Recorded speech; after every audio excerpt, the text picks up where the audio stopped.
Introduction. Egypt is not a country we live in, but a country that lives within us. Pope Shenouda III. Africa may have given rise to the first humans, and Egypt probably gave rise to the first great civilizations, which continue to fascinate modern societies across the globe nearly 5,000 years later. From the library and lighthouse of Alexandria to the Great Pyramid at Giza, the ancient Egyptians produced several wonders of the world, revolutionized architecture and construction, created some of the world's first systems of mathematics and medicine, and established language and art that spread across the known world.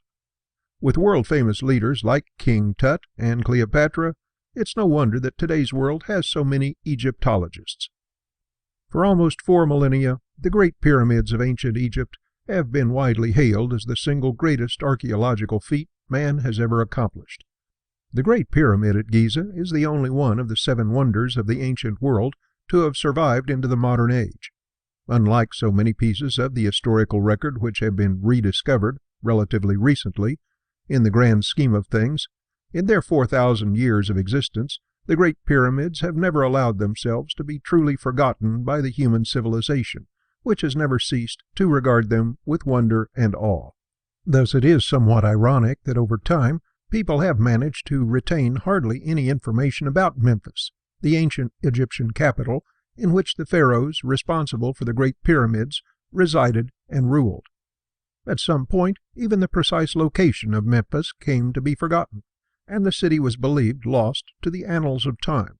Archaeologist David Jeffries, not to be dissuaded, has continued to insist that Memphis is not a lost city, but simply a city that has been temporarily misplaced.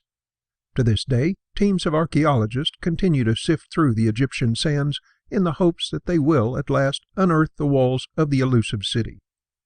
In the meantime, an examination of the scant historical record read in close conjunction with the archaeological record does allow a glimpse into what one of Egypt's most important cities was like. Memphis, the history and legacy of the capital of ancient Egypt, examines the history of one of the ancient world's most important cities. Along with pictures of important people, places, and events, you will learn about Memphis like never before.